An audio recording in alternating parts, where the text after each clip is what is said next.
Bismillahirrahmanirrahim. Alhamdulillahirabbil alamin wassalatu wassalamu ala asyrofil anbiya'i wal mursalin sayyidina wa maulana Muhammad wa ala alihi wa ashabihi ajma'in.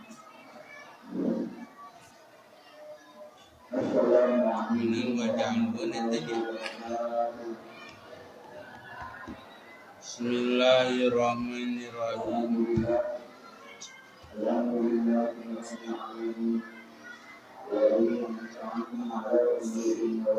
Wa ja'alu yang geus ngajaradikeun ieu jalma-jalma kufur urang Mekah ae kufar makata geusna jalma-jalma kufur urang Mekah lillahi ka Gusti Allah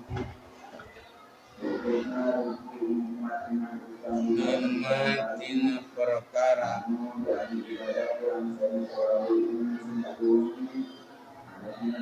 daroha anu geus timbul olako tegesna geus nyieun minal harsi tina bebelakan ajarhi tegesna tatanduran wal anhami jeung pirang-pirang ingot-ingot nasiban kana bagian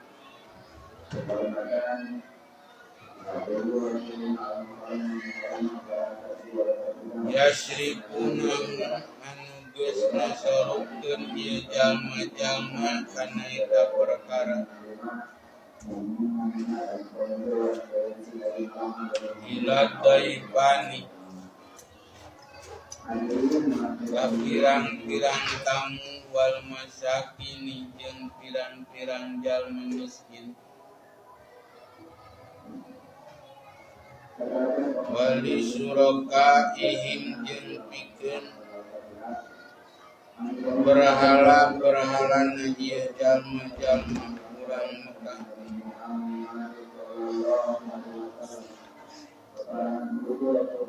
nasiban kana bagian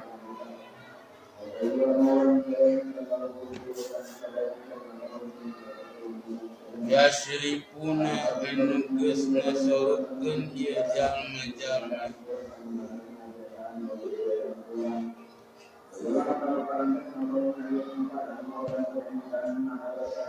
kana eta bagian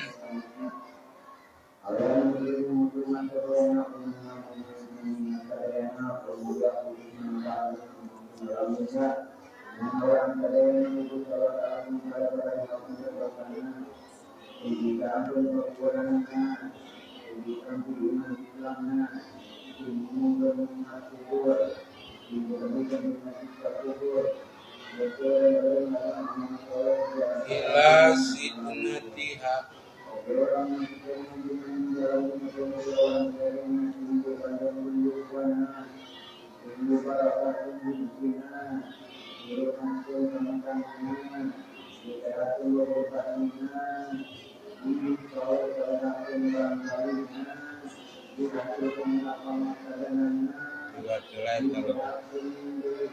Baqalu mangka ngaromong ieu jalma-jalma urang Mekah ada ari ieu perkara lillahi eta pikeun Gusti Allah bijamihim kusangkana ieu jalma-jalma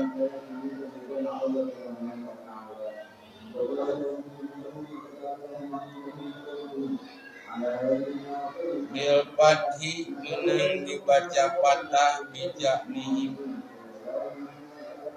wa dhammi jeung menang dibaca dhamma bijumihim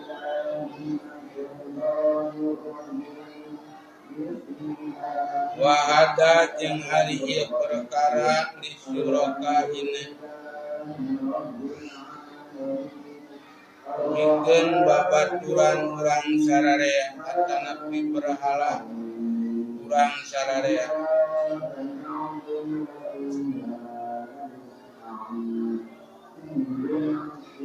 pakanu mangka bukti ieu jalma-jalma urang Mekah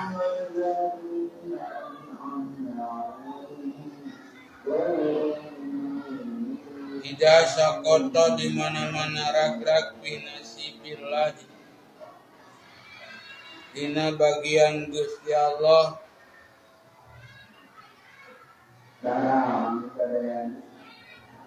naon sayun hiji perkara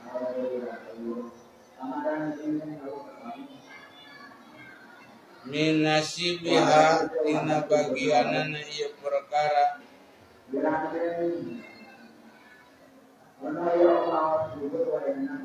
ieu takotu tanyarokot ieu jalma-jalma atanapi marulung ieu jalma-jalma kana eta bagian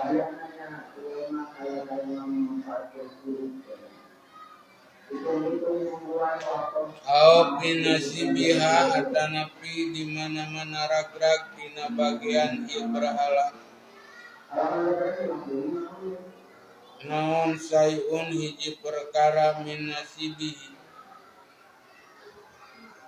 dina bagian Gusti Allah tarokuhu dan ninggalkeun ieu jalma-jalma kana eta perkara wa qalu jeung ngaromong ieu jalma-jalma urang Mekah innallaha saestuna Gusti Allah Goniun eta beunghar an hada tina ieu bagian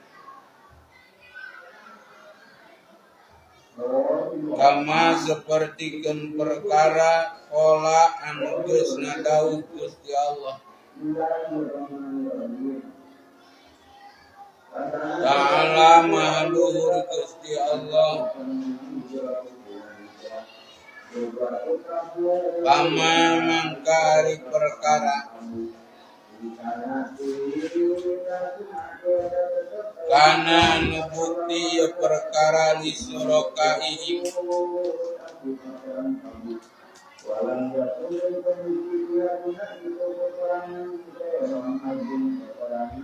pikeun berhala na ieu jalma-jalma urang Mekah ala yasilu mangka moal nepi ieu perkara ilallahi ka Gusti Allah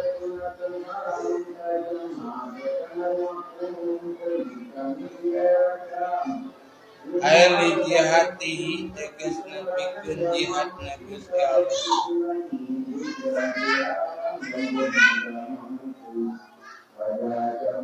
wa ma jeung ari perkara kana anu geus bukti ieu perkara lillahi pikeun Gusti Allah bahwa mangkari ieu perkara yasilu etan bakal nepi ila syurakaih kana sesembahanan atanapi berhala-berhala ieu jalma-jalma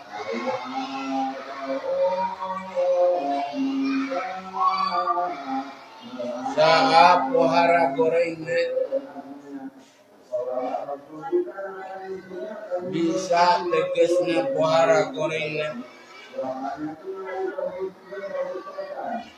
naonna perkara yahkumuna anu geus ngahukuman ieu jalma-jalma akamahu geus ngahukuman ieu jalma-jalma kufur ada kana ieu perkara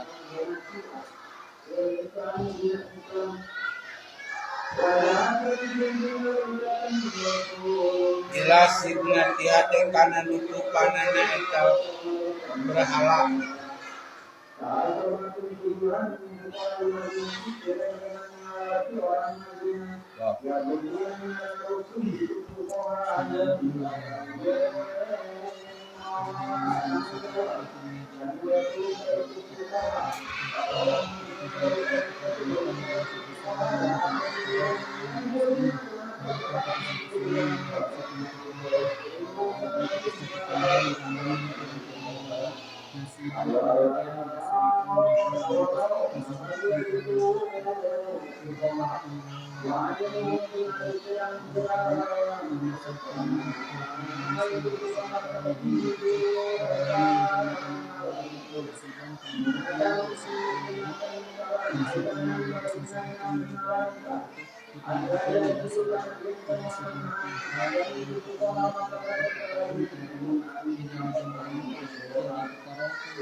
Penjelasan dina ayat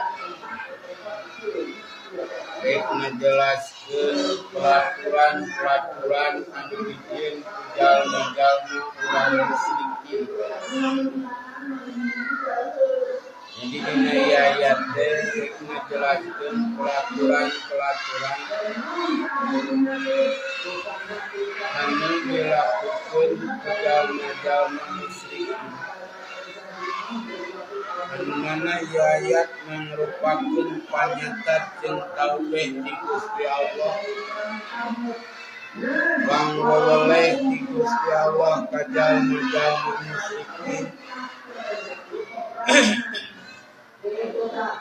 Anu mana eta jalma-jalma musyrikin geus ngalakukeun kana pabid'ahan. Anu geus ngalakukeun kana kakufuran, anu geus ngalakukeun kana kamusyrikan.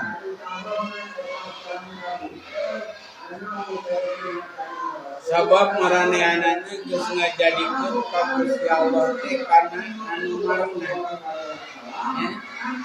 Kana ayana anu marengan anu ngarencangan ka Gusti Allah. Anu ditekadkeun ku jalma-jalma musyrikin bahwa patekong wasan anu disebatkeun awasan teh nyaeta berhala-berhala. Jadi kalau berhalanya aya patung Dewa Wisnu.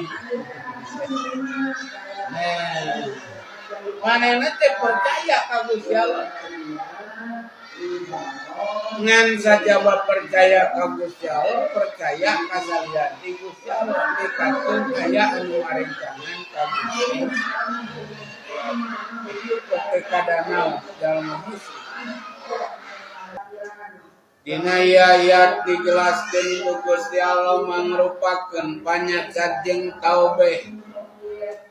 Ari taubeh teh artina pangjejeleh pangwaweleh keur jalma-jalma musyrikin. Anu mana maranehanana geus nyieun aturan ieu jalma-jalma musyrikin teh dina ayat dijelaskeun ku Gusti Allah. Maranehanana ngajadikeun ka Gusti Allah teh tina perkara anu geus diciptakeun ku Gusti Allah tina pepelakan, tina tatanduran, jajadian di mana-mana manehanana geus meunang hasil tina tatanduran tina pepelakan jeung di mana-mana manehna geus hasil dina ingon-ingonna tok eta jalma-jalma kufur teh manehanana nyieun bagean ieu keur Gusti Allah ieu sabagean deui keur berhala manehanana ieu sangkana jalma-jalma kufur perkara anu dibikeun keur Gusti Allah mah perkara anu bukti eta perkara bagean naon teh patekong bagean naon teh berhala manehna pokna jeung maranehanana eta mah moal nepi ka Gusti Allah. Kan diturutan bangsa urang di baheula mah asap nyuku teh keur saha teh dahareun sanyiru aya bakaka nya aya kopi hideung aya surutu ieu mah kreyang nya tah teh budaya jalma musyrikin sapertikeun kitu ngajadikeun naon perkara dahareun keur salian keur naon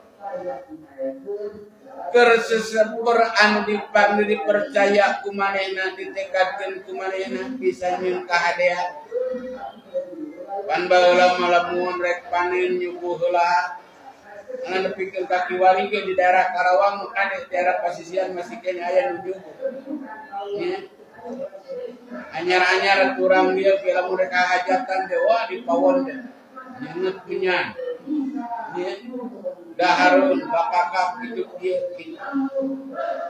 Nah itu anu eta teh dicacat ku Gusti Allah dina ieu kade pagawean kitu sabab eta perbuatan teh anu dilakukeun ku jalma-jalma musyrikin baheula sapertikeun kitu maranehanana nyieun bagean tina tatanduran tina bangsa dahareun jeung tina bangsa daging tina masalah naon teh ingon-ingon dijieun sabagean keur Gusti Allah sabagean keur berhala-berhala manehanana pokna teh lamun bagean keur Gusti Allah pasti bakal nepi kana patekong-patekong manehanana kana berhala-berhala manehanana.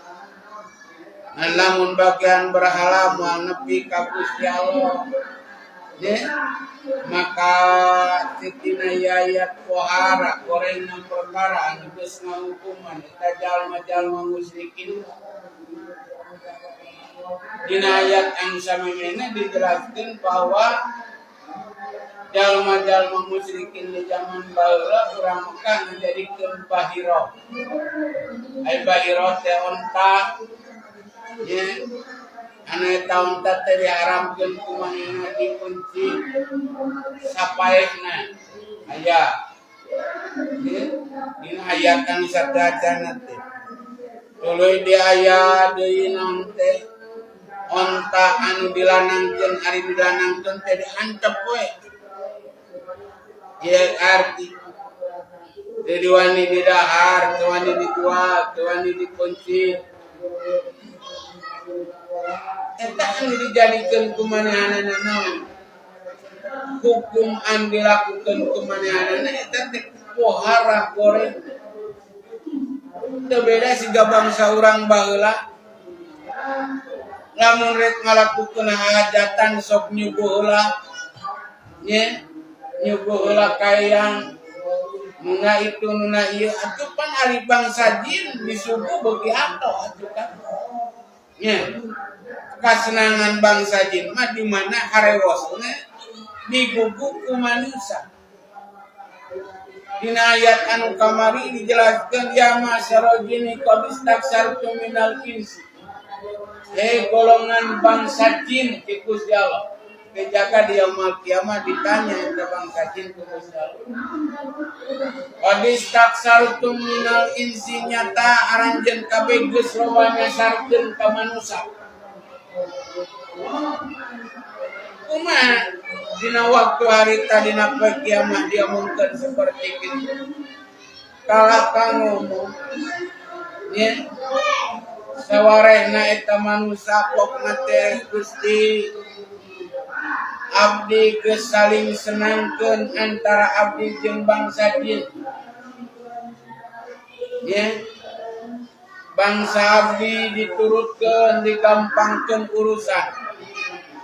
Lamun saprak nyuguh duit asa babari. Nya saprak nanti nuturkeun kana bapa tah eyang urusan teh jadi lancar. Ya kan? Nya. Geus kitu kumaha? Abdi jeung bangsa jin sarua meunang kangenahan di bangsa manusia. Naon kasenangan bangsa jin di bangsa manusia? Sabab omonganana diguguh ku bangsa manusia. Jadi jin mah pangato-atona lamun jin teh mane kudu nyuguh urang. Mane kudu nyen sasajen urang pangato-atona bangsa jin. Iya kan? Jadi balik deui dina ayat teh rek ngajelaskeun mangrupakeun taubeh atanapi panyacat ti Gusti Allah ka jalma-jalma musyrikin anu mana maranehanna geus ngajadikeun ka Gusti Allah teh tina perkara anu geus diciptakeun tina tatanduran jeung tina ingon-ingon kana bagian keur Gusti Allah pokna jeung jalma-jalma musyrikin ya bagian keur Gusti Allah pisan kamanehanana ya bagian keur berhala urang sararea keur patekong urang sararea tuluy ari perkara anu bukti pikeun patekong maranehanana maka moal nepi ka Gusti Allah jeung ari perkara anu bagian Gusti Allah bakal nepi ka patekong manehanana maka cek dina ayat pohara gorengnya perkara anu geus ngahukuman ieu jalma-jalma musyrikin. Gara urang bacakeun ayatna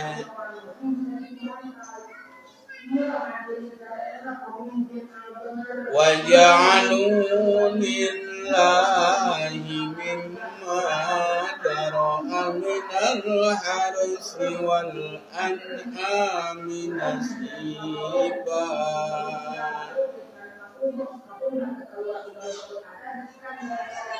wajalu geus ngajadikeun ieu jalma-jalma musyrikin teh lillahi ka Gusti Allah. Naon anu dilakukeun ku jalma-jalma musyrik ka Gusti Allah teh mimma daro'a minal harsi dina perkara anu geus jadi dina tatanduran. Tina dahareun anu geus jadi tina bangsa tatanduran. Dahareun tuluy wal an'ami jeung tina ingon-ingon dijadikeun teh nasiban kana bagian kana jeneng teh kana bagian-bagian eta dahareun teh dijadikeun bagian ka Gusti Allah. Bokna ieu jalma-jalma musyrikin teh ngaromong faqalu hada lillahi bijamihi. Ari ieu bagian tina naon tina dahareun tina tatanduran jeung tina ingon-ingon teh ieu mah keur Gusti Allah. Gusti Allah teh nanti sok tua meureunnya. Ieu kan Gusti Allah mah tara barang tuang tara barang leueuh. moal apa jeung manusia jeung makhluk ya kan beda jeung jelema beuki dahar Gusti Allah mah tara tuang tara ngaleuh moal apa jeung makhluk ya kan nu matak maranehanana maranteskeun ka Gusti Allah teh kana perkara anu teu pantes. Jalma-jalma musyrikin manyangka omongna teh Gusti Allah boga anak awewe. Anak awewe Gusti Allah teh para malaikat eta teh anak awewena Gusti Allah. Eta anu dipanteskeun ku jalma-jalma musyrikin nu mawi dina ngucapkeun Gusti Allah sok diwasakeun subhanahu wa ta'ala. Artina subhanahu wa ta'ala teh maha suci Gusti Allah jeung maha luhur Gusti Allah tina sangkana jalma-jalma musyrik. Ya, jalma musyrikin anu geus panteskeun ka Gusti Allah naon? Gaduh putra, gaduh rencang. Ya kan. Pokna teh wahada li surakaina ieu bagian tina dahareun jeung tina daging teh tina ingon-ingon teh keur banon teh keur patekong urang sararea keur berhala urang sararea urang Mekah ngalakukeun pamusyrikanana lain dikira berhala anu dijieun kumaranehanana teh dipindah dina gunung Ka'bah. Baik ngal puting maranehanana teh tarawaf. Nya. Bari jeung tawafna teh teu make baju salamar-lamar acan. Ya, da ti puting ieu nanti apaleun. Gitu.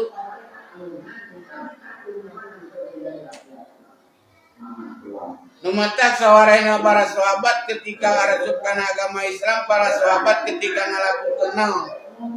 ngalakukeun tawaf jeung sa'i.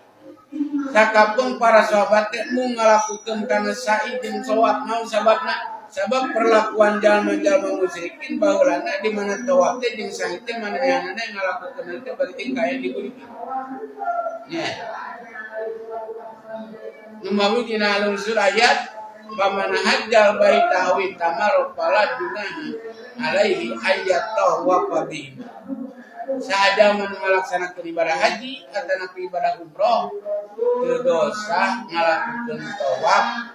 Nah, ngalakukeun tawaf nguringan kana Ka'bah jeung nganaon teh ngalaksanakeun sa'i teu dosa. Sok sanajan baheula dilakukan ke jalma-jalma musyrikin ngalakukeun teh bari jeung kaayaan teu make naon teu make baju. Ya kan.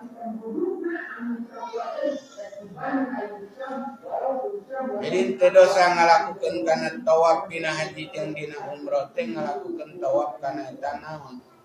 Kana eta Baitullah jeung ngalakukeun kana sa'i di Safa kamar.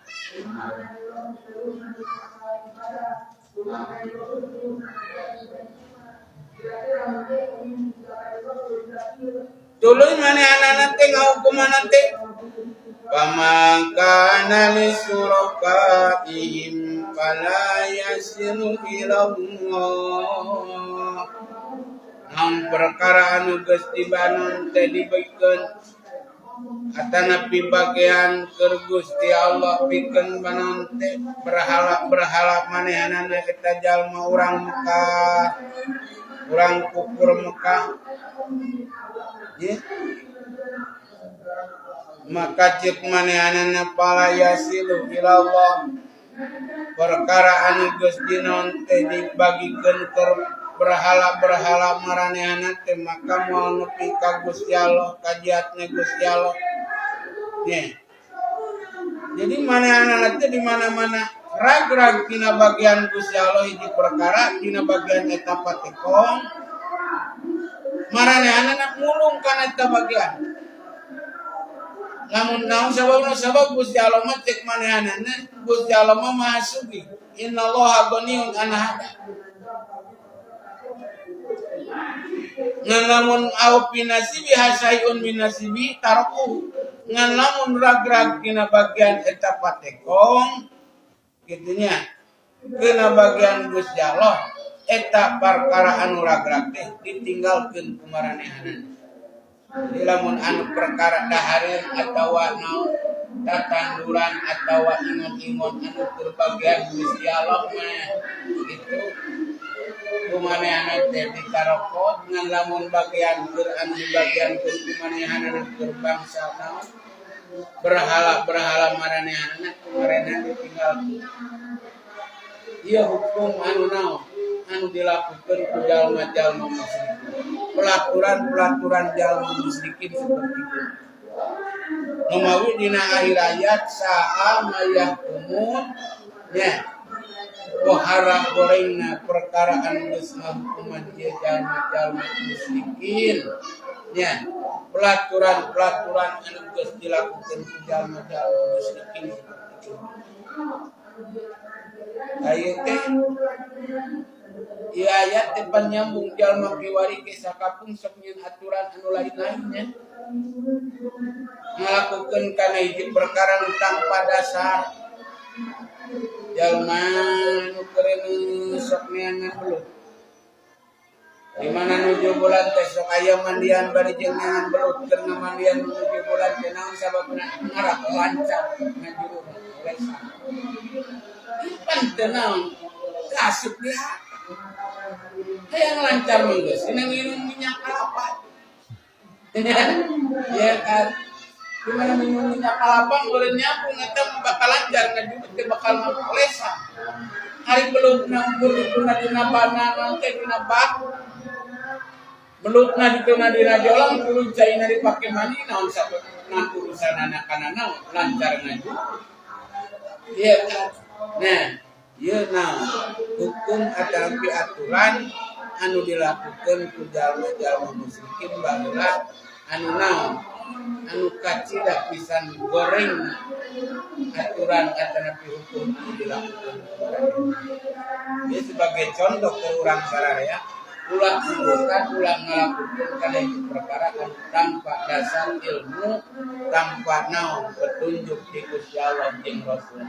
Numawi we datang hadis Nabi man ahdasa fi amrina laisalah amrun wa huwa raddun sajal manyar-manyar dina urusan kami itunya urusan agama kami laisa bihi amruna anu teu aya parentahna ti kaula wa huwa raddun maka eta perkara teh ditolak artina naon setiap bid'ahan gitunya perbuatan anu bid'ah anu contoh di Rasulna ulah dilakukan.